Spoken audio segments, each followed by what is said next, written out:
प्रिय विद्यार्थी मित्रांनो, आजच्या व्हिडिओत आपण 22 एप्रिल 2024 रोजी शिफ्ट फर्स्टला जे प्रश्न आले होते सीईटीच्या परीक्षेमध्ये तर ते बघणार आहोत। त्यामुळे काय होणार आहे, तुम्हाला कशा पद्धतीचे प्रश्न विचारले जातात त्याचा अंदाज येणार आहे आणि अभ्यास करणं सोपं होणार आहे। पण सगळ्यात माझा प्रथम तुम्हाला सल्ला असा राहील की खूप सारे पीवायक्यू रिपीट होत आहेत आणि म्हणून तुम्ही पीवायक्यू वर जास्त भर द्या। आधी 23 सालचे करा, मग 22 चे करा, मग 21 चे करा, मग 20 चे करा आणि मग 19 चे करा। या क्रमाने पीवायक्यू वर भर द्या, तुमचं काम खूप सारं सोपं होणार आहे। तर मी दीपाली कुलकर्णी देशमुख माझ्या विंग्स ऑफ फिजिक्स या चॅनलमध्ये आपल्या सगळ्यांचं मनपूर्वक स्वागत करते। तर बघूयात आपण। तर पहिला प्रश्न आहे की ratio of angular speed of minute hand to hour hand is. Options असे दिलेले आहेत बघा। तर आपल्याला माहितीये angular speed of minute hand हा काय असतो, तर 2 pi divided by 60 into 60। Angular स्पीडचा फॉर्म्युला असतो omega that is equal to 2 pi by T आणि पिरियड हा मिनिट हँडचा पिरियड असतो 60 into 60 आणि अवर हँडचा पिरियड असतो 12 into 60 into 60 आणि म्हणून आपण हे मिनिट डिवाइडेड बाय अवर आपण डिवाइड केलं तर हे या पद्धतीने अरेंज होईल। हे 2 पाय कट झाले, हे 60 गेले, रेशो आला 12:1 की जो करेक्ट ऑप्शन काय आहे, ए आहे। एवढं सोपं आहे। आणि बघा मी याच्यावर कालच 8वा भाग केलेला आहे मोमेंटम सिरीजचा, त्याच्यात हाच फॉर्म्युला घेऊन सगळं एक्सप्लेन केलेला आहे। म्हणजे तो जर तुम्ही पाहिला तर तुम्हाला कळेल की ह्या अँग्युलर स्पीडच्या फॉर्म्युल्यावर कशा पद्धतीचे प्रश्न विचारले जातात।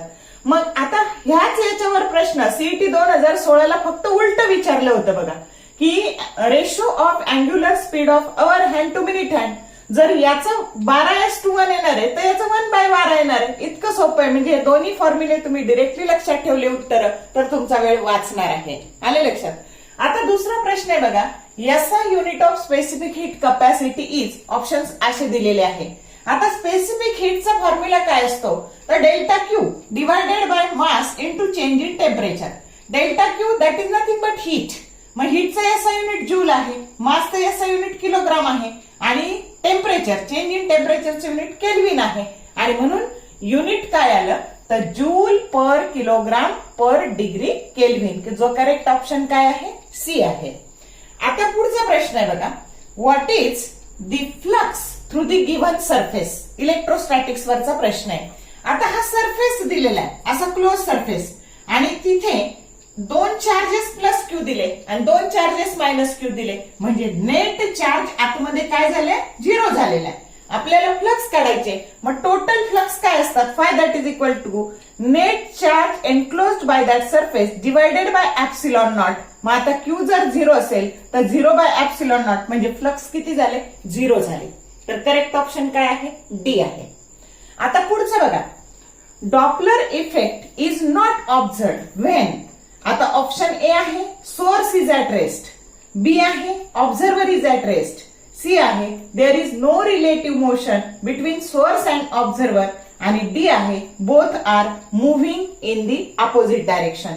आता डॉपलर इफेक्ट मध्ये 2 शब्द लक्षात ठेवायचे, ऑब्झर्वर आणि सोर्स।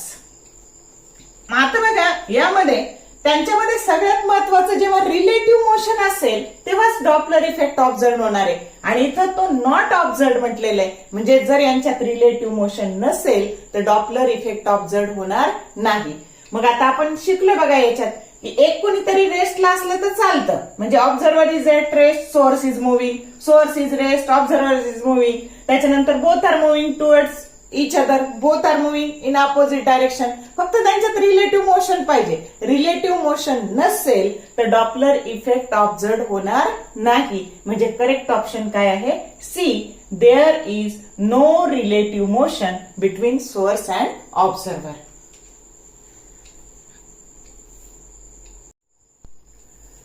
पुढचा प्रश्न आहे बघा, the height from the earth surface at which acceleration due to gravity becomes g/4 where g is the acceleration due to gravity। Options असे दिलेत बघा, r into √2, r by √2 आणि 2r। मग आता आपल्याला माहितीये की acceleration due to gravityचा फॉर्म्युला आहे g that is equal to gm by r square and at height h काय असतो तो तर GH that is equal to GM divided by R plus H square. मग याने GH ने G ला भागलं की आपल्याला ह्या पद्धतीने मिळालं R square divided by R plus H square that is nothing but R divided by R plus H चा ब्रॅकेट स्क्वेअर. आता ती हाईट किती दिलेली आहे, तिथे ऍसिलरेशन ड्यू टू किती, याची इतक्या हाईटवर ऍसिलरेशन ड्यू टू ग्रॅव्हिटी किती झालेली आहे, G/4. म्हणून ह्या GH ची किंमत काय टाकली, G/4. G कॅन्सल झालं आणि हे 1/4 राहिलं. आणि इकडचा ब्रॅकेट आहे बघा R divided by R plus H bracket square. आता दोन्ही बाजूचं स्क्वेअर रूट घेतलं, मग इकडे झाले 1/2 that is equal to R divided by R plus H. Cross multiplication केलं, R plus H that is equal to 2R. उत्तर आलं R बरोबर H. म्हणजे R बरोबर H ह्या हाईटवर, म्हणजे रेडियस एवढीच हाईट घेतली, पृथ्वीच्या रेडियस एवढी हाईट घेतली की तिथे ऍसिलरेशन ड्यू टू ग्रॅव्हिटी काय झालेली असेल, G/4. म्हणजे Gच्या 4 पट कमी झालेली असेल. समजलं का? आता पुढचं काय सांगितलं बघा, 2 masses 1 gram and 4 gram are moving with equal kinetic energy. 2 मास आहेत, एकाचं मास 1 ग्राम आहे, दुसऱ्याचं 4 ग्राम आहे, दोन्हीची कायनेटिक एनर्जी इक्वल आहे. मग रेशो कशाचा काढायचा, the ratio of magnitude of momentum is. Option A दिलाय 1/4, बी दिलाय 4, सी दिलाय 1/2, डी दिलाय 2. आता कायनेटिक एनर्जीचा फॉर्म्युला मोमेंटमच्या स्वरूपात काय असतो बघा.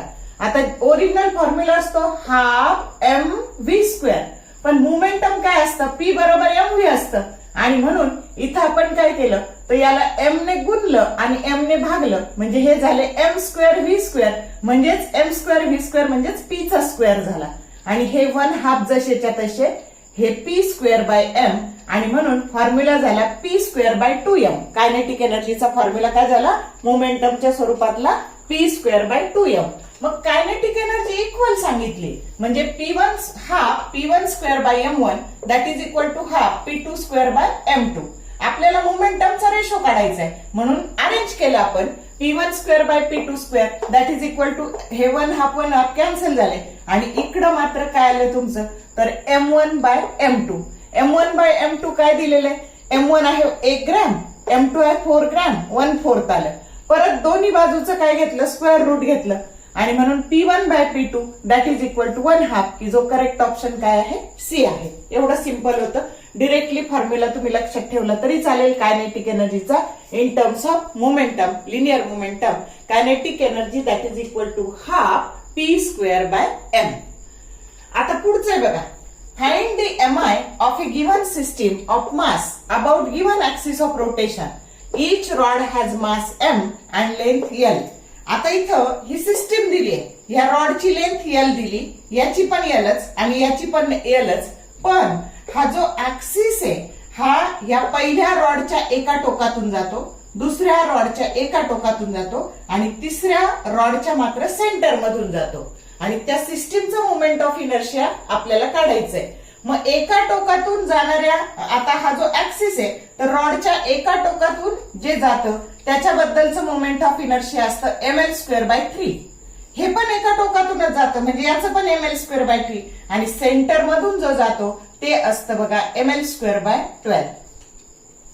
मग आता हे दोन, याचं पहिल्याचं ml square by 3 one end मधून जातं म्हणून, दुसऱ्याचं ml स्क्वेअर बाय 3 आणि तिसऱ्याचं मात्र ml स्क्वेअर बाय 12. आता याची जर बेरीज केली तर 2ml square by 3 plus ml square by 12 असं येईल बघा. मग आता ml स्क्वेअर बाय 3 जर कॉमन काढले तर आतमध्ये 2 प्लस 1/4 शिल्लक राहिले. मग आता ml स्क्वेअर बाय 3 कॉमन काढलेले, आतमध्ये काय झालं 8 प्लस 4 2 जा 8 इथं करायला. आणि म्हणून 8 प्लस 1 डिवायडेड बाय 4 म्हणजे हे 9/4 झाले. या 3 ने डिवाइड केलं आणि म्हणून 3 ml स्क्वेअर बाय 4 हे झालं टोटल सिस्टीमचं या रॉड बद्दलचं, या ऍक्सिस बद्दलचं moment of inertia. Correct answer आहे बघा 3/4 ml स्क्वेअर. आता बघा, choose the incorrect statement regarding to the thermodynamic process. आता इनकरेक्ट कोणतं शोधायचंय आपल्याला, चुकीचं वाक्य शोधायचंय. Incorrect for isothermal process T is constant, हे करेक्ट आहे. त्याच्यानंतर for adiabatic process PV raise to gamma that is equal to constant, हे पण करेक्ट आहे. For isobaric process volume is constant, हे चुकीचं आहे, कारण आयसोबारिकला प्रेशर कॉन्स्टंट असतं आणि for isochoric process volume is constant हेही बरोबर आहे. म्हणजे चुकीचं वाक्य कोणतं आहे? सी ऑप्शन आहे.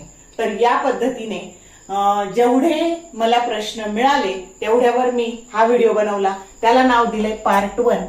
अजून जर मिळाले तर त्याचा पार्ट 2 पण करेल. पण तुम्हाला त्याच्यामुळे कल्पना येईल की कशा पद्धतीचे प्रश्न विचारले जातात. व्हिडिओ जर आवडला तर लाईक करा, शेअर करा, कमेंट करा. Okay, all the best for your upcoming exam and thank you for watching this whole video.